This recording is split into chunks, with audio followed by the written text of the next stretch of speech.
Hello students. तो आज आम +3 third semester education honours major paper 7 unit 4 Mahatma Jyotiba Rao Phule व गिजुभाई बाधेका ये चैप्टर आज आम मोस्ट इम्पोर्टाट सर्ट क्वेश्चन दिमार्किया एवं 5 मार्किया क्वेश्चन आंसर डिस्कस करवा। तो वीडियो आदि स्किप न करी शेष पर्यंत देखंतु। मु ऑलरेडी मेजर पेपर 5 एवं मेजर पेपर 6 क्लास गुड़िक कर तार प्लेलिस्ट मोर डिस्क्रिप्शन लिंक अच्छी क्लिक कर अन्य वीडियो गुड़िक देखिपारती।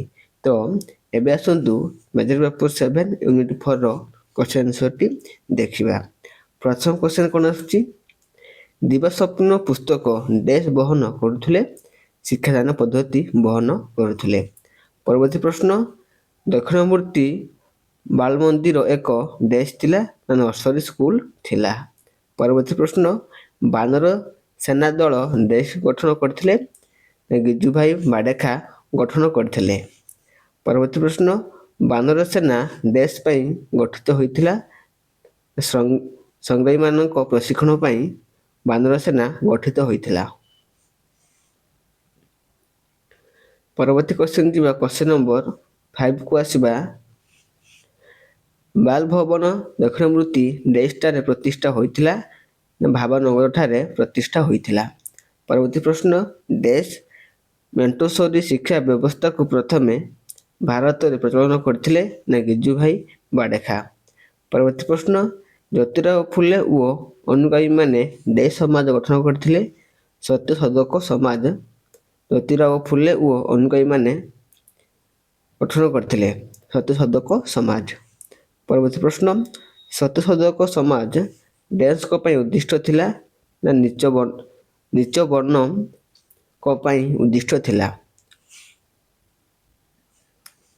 परवर्ती क्वेश्चन को आसीबा क्वेश्चन नंबर 9 को आसीबा, ज्योतिराव फुले महाराष्ट्र डैश जिले में जन्मग्रहण करथिले ना सातरा जिले में जन्मग्रहण करथिले।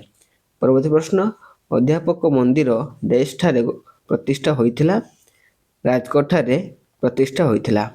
परवर्ती प्रश्न, प्रथम कन्या विद्यालय विश्रामबाग वाड़ा डैश मसीह प्रतिष्ठा होइथिला ना 1848 मसीह प्रतिष्ठा होइथिला।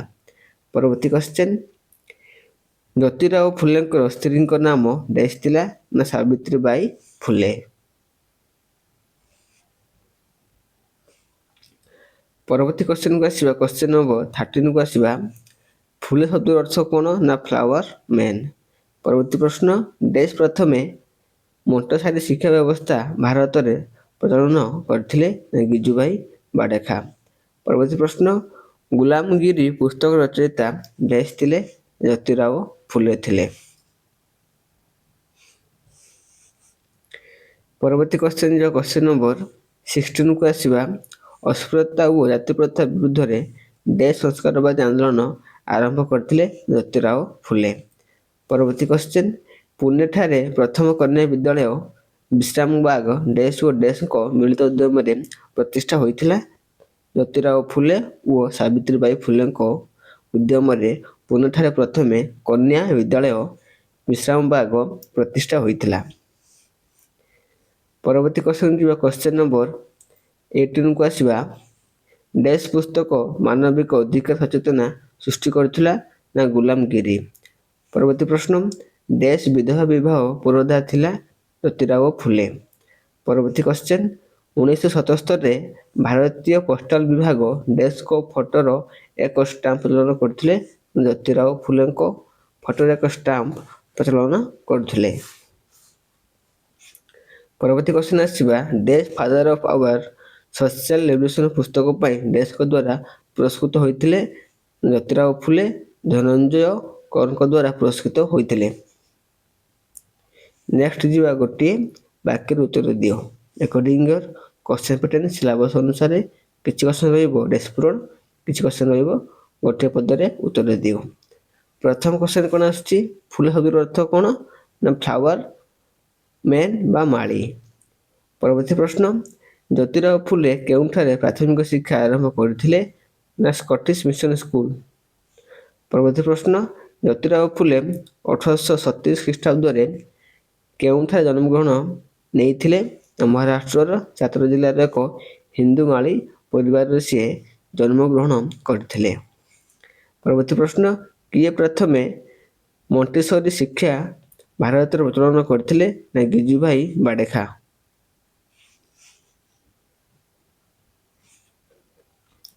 ପରବର୍ତ୍ତୀ ପ୍ରଶ୍ନ, ସତ୍ୟଶୋଧକ ସମାଜ କିଏ ପ୍ରତିଷ୍ଠା କରିଥିଲେ? ଜ୍ୟୋତିରାଓ ଫୁଲେ। ପରବର୍ତ୍ତୀ ପ୍ରଶ୍ନ, କିଏ ବିଧବା ବିବାହ ମୁଖ୍ୟ ପ୍ରଜାତି ଥିଲେ? ଜ୍ୟୋତିରାଓ ଫୁଲେ।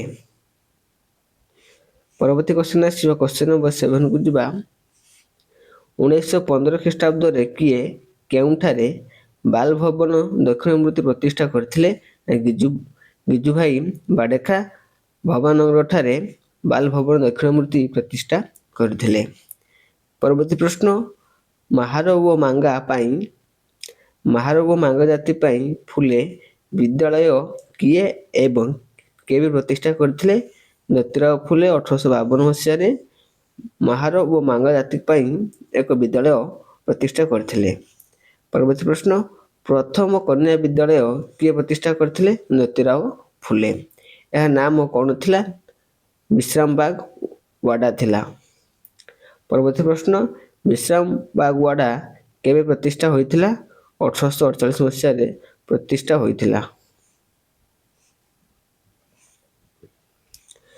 ପରବର୍ତ୍ତୀ ପ୍ରଶ୍ନ, ଗୁଲାମଗିରି କିଏ କେବେ ରଚନା କରିଥିଲେ? ନା ଗୁଲାମଗିରି ଜ୍ୟୋତିରାଓ ଫୁଲେ 1893 ମସିହାରେ ରଚନା କରିଥିଲେ। ପରବର୍ତ୍ତୀ କ୍ୱେଶ୍ଚନ, କିଏ ହିଷ୍ଟ୍ରି ଅଫ୍ ଫ୍ରିଡମ ମୁଭମେଣ୍ଟ ପୁସ୍ତକ ରଚନା କରିଥିଲେ? ଜ୍ୟୋତିରାଓ ଫୁଲେ। ପରବର୍ତ୍ତୀ କ୍ୱେଶ୍ଚନ, ଜ୍ୟୋତିରାଓ ଫୁଲେ କେଉଁ ଉପାଧି ଲାଭ କରିଥିଲେ? ନା ସମାଜ ଆନ୍ଦୋଳନର ଜନକ, father of social revolution. Next ଆସିବା, ଗିଜୁଭାଇ ବାଡ଼େଖା କେବେ କେଉଁଠାରେ ଜନ୍ମ ନେଇଥିଲେ? ନା ଗିଜୁଭାଇ ବାଡ଼େଖା ଗୁଜରାଟର ଭାବନଗର 1835 ଖ୍ରୀଷ୍ଟାବ୍ଦରେ ଜନ୍ମଗ୍ରହଣ କରିଥିଲେ। ପରବର୍ତ୍ତୀ ପ୍ରଶ୍ନ, ଅଧ୍ୟାପକ ମନ୍ଦିର କିଏ କେବେ ପ୍ରତିଷ୍ଠା କରିଥିଲେ? ଗିଜୁଭାଇ ବାଡ଼େଖା 1905 ରାଜକୋଟଠାରେ ପ୍ରତିଷ୍ଠା କରିଥିଲେ। ପରବର୍ତ୍ତୀ ପ୍ରଶ୍ନ, ଗିଜୁଭାଇ ବାଡ଼େଖାଙ୍କ ମାସିକ ପତ୍ରିକାର ନାମ କ'ଣ ଥିଲା? ନା ମଣ୍ଟେସରୀ ମଦର ଥିଲା।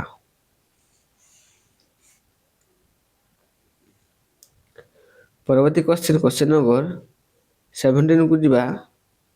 ଗିଜୁଭାଇ ଶିଶୁମାନଙ୍କ ପାଇଁ କେଉଁ ପୁସ୍ତକ ରଚନା କରିଥିଲେ? କ୍ଷୁଦ୍ର ଗଳ୍ପ, ନର୍ସରୀ ରାଇମ୍ସ, ଆଡଭେଞ୍ଚର, ଟ୍ରାଭେଲ୍ସ, ଟେଲର୍ସ। ପରବର୍ତ୍ତୀ ପ୍ରଶ୍ନ, ବାନର ସେନା କ'ଣ? ନା ବଡ଼ ଶିଶୁ ସତ୍ୟାଗ୍ରହୀ ଦଳର ନାମ। ପରବର୍ତ୍ତୀ କ୍ୱେଶ୍ଚନ ଯିବା, କ୍ୱେଶ୍ଚନ ନମ୍ବର 19 କୁ ଆସିବା। ଦକ୍ଷିଣାମୂର୍ତ୍ତି ବାଲ ମନ୍ଦିର କ'ଣ ଥିଲା? ନା ଏକ ନର୍ସରୀ ସ୍କୁଲ ବା ଏକ ବାଲ ମନ୍ଦିର ଥିଲା। ପରବର୍ତ୍ତୀ ପ୍ରଶ୍ନ, ଦିବାସ୍ୱପ୍ନ କ'ଣ? ନା ଗିଜୁଭାଇଙ୍କ ଶିକ୍ଷା ଗବେଷଣା ଲେଖା। ପରବର୍ତ୍ତୀ କ୍ୱେଶ୍ଚନ, ଶିକ୍ଷାର ବିକାଶ ଲାଗି ଗିଜୁଭାଇ କାହା ଦ୍ୱାରା ପ୍ରଭାବିତ ହୋଇଥିଲେ?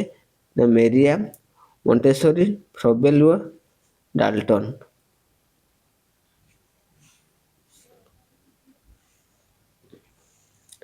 ପରବର୍ତ୍ତୀ କ୍ୱେଶ୍ଚନ ଯିବା, ଗିଜୁଭାଇଙ୍କ ଶିକ୍ଷା ପଦ୍ଧତି କ'ଣ ଥିଲା? ନା ଗିଜୁଭାଇଙ୍କ ଶିକ୍ଷା ପଦ୍ଧତି ଥିଲା କଥନ, ଲିଖିତ ଅନୁଶାସିତ ବ୍ୟବହାର ଏବଂ ସ୍ୱାଧ୍ୟାୟ, speaking and writing discipline, behaviour, self learning.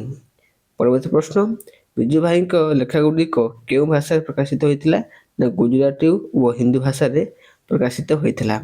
ପରବର୍ତ୍ତୀ ପ୍ରଶ୍ନ, ଗିଜୁଭାଇଙ୍କ ଶିକ୍ଷାଦାନ କୌଶଳ କ'ଣ ଥିଲା?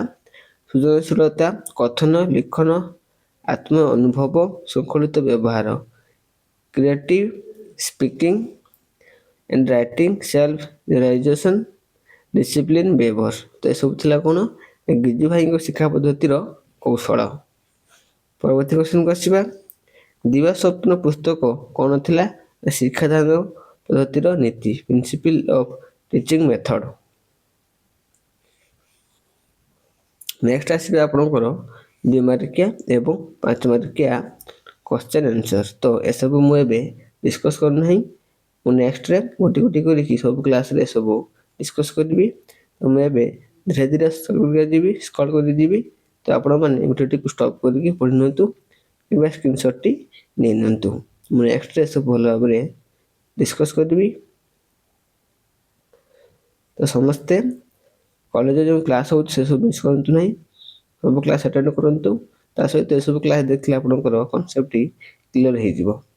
ବେଟର୍ ହେବ ମୋ ଡିସ୍କ୍ରିପ୍ସନ୍ରେ ମୋର ଟେଲିଗ୍ରାମ ଗ୍ରୁପ୍ର ଲିଙ୍କ୍ ଅଛି, ତ ସେଠି କ୍ଲିକ୍ କରିକି ଗ୍ରୁପ୍ରେ ଆଡ଼୍ ହେଇଯାଉ, ଯାହାଫଳରେ ଅନ୍ୟ କ୍ଲାସ୍ ଭିଡ଼ିଓ ସହିତ ଆଜିକା କ୍ଲାସ୍ର ମଧ୍ୟ PDF ପାଇପାରିବେ। ମେଜର ପେପର୍ 5, 6, 7 ଏବଂ କମେଣ୍ଟ ତଳେ କିମ୍ବା ଅନ୍ୟ ପିଲାମାନେ କମେଣ୍ଟ କରୁଛନ୍ତି ତା ତଳେ ମଧ୍ୟ କମେଣ୍ଟ କରିପାରିବେ। ମୁଁ ନିଶ୍ଚିତ ରୂପେ ସବୁ କମେଣ୍ଟ ପଢ଼େ।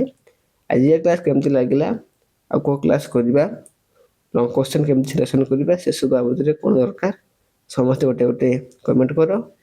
ତ ଗୋଟେ ଗୋଟେ କମେଣ୍ଟ ମୋତେ ଇନ୍ସପାୟାର କରିଥାଏ ନେକ୍ସଟ ଭିଡ଼ିଓ ବନେଇବା ପାଇଁ। ତ ସମସ୍ତେ ଗୋଟେ ଗୋଟେ କମେଣ୍ଟ କର।